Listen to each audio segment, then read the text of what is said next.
You've been listening At Broadcasting House, old sounds are kept safe and sound in the recorded programs department.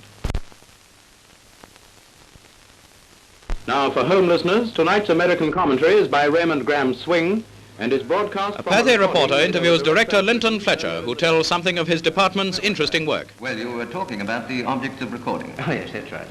Well, there are three main purposes, really.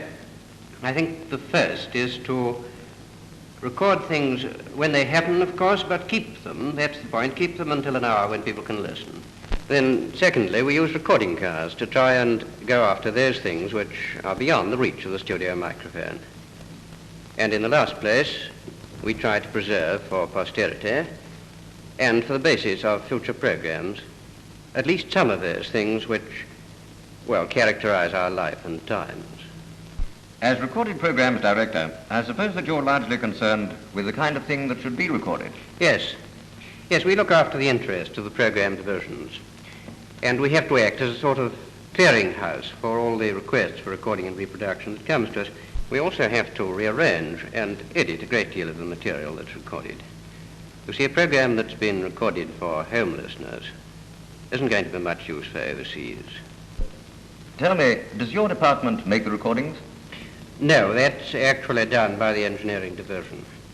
As a matter of fact, it comes under the charge of Martin Pulling. He's a superintendent engineer of the recording service. And here is sound Mr. Pulling himself. Sound recording in the BBC some 11 years ago. During this period, naturally, we have experimented with a number of different methods.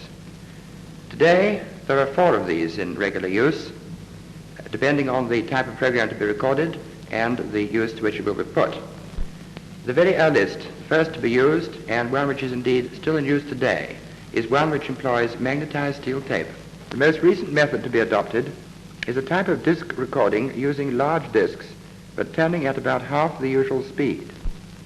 For certain classes of work, for example, orchestral recording and programs such as the Brains Trust, we use a modified form of recording on film, in which delays due to developing the negative have been entirely eliminated.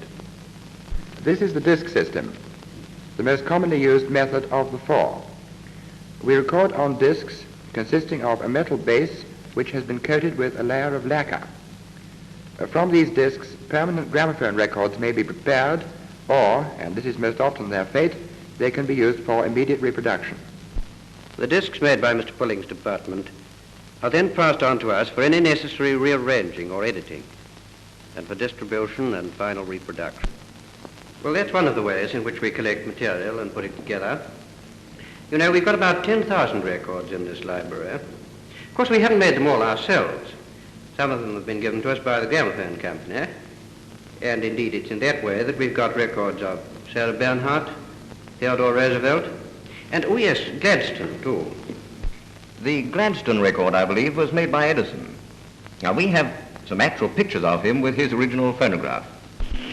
My dear Mr. Edison, I am profoundly indebted to you for not the entertainment only, but the instruction which it has been my privilege to enjoy. Records of events are just as important as recordings of people's voices. We have some rather remarkable pictures of the great eruption of Krakatoa, the active volcano in the East Indies, which formed an island overnight, I believe. Well, now, that really is interesting, because we've got this account, which was recorded some time ago, by a sailor who was there. About 10 o'clock, there seemed something strange about the weather. And, as always on sailing ships, weird groans and whistles, scarcely audible, came from the rigging. I'm sure there'll be none of us ever able to describe the terrible noise, especially one great bang about noon, which is supposed to have been the loudest noise ever heard on earth.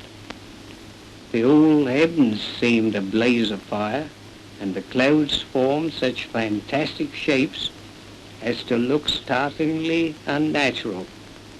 At times they hung down like ringlets of hair, some jet black, others dirty white. You know, one of the most striking things about bringing back these voices from the past is the way in which they're appropriate to the present time. A record of Lord Roberts, for example, made in 1913, might as well have been Lord Roberts speaking today on the Home Guard. What then remains, or should remain, to guard these islands?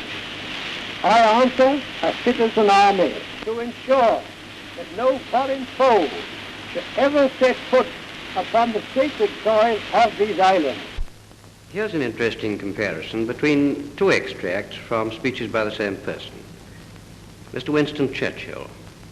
First of all, in a speech made in 1918, and then from a speech made much more recently. We have won the war. We have won it in a manner almost stunning by its signal, complete, and overwhelming character.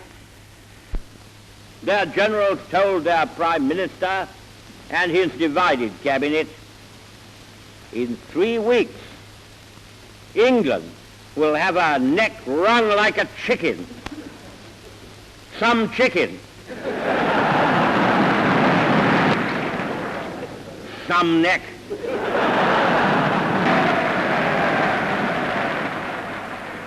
Of course, these only illustrate some of the types of records we keep.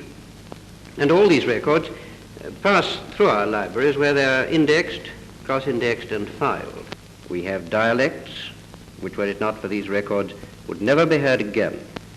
But I think best of all, we have records of ordinary, everyday people and ordinary, everyday things.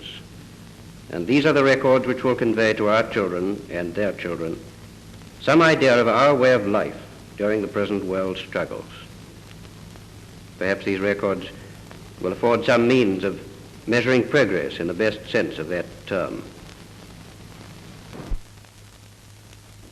My dear Mr. Edison. Thus are the great leaders of the past linked in sound with those of the present. Thus are the pronouncements of the great ones of today preserved in sound for future generations.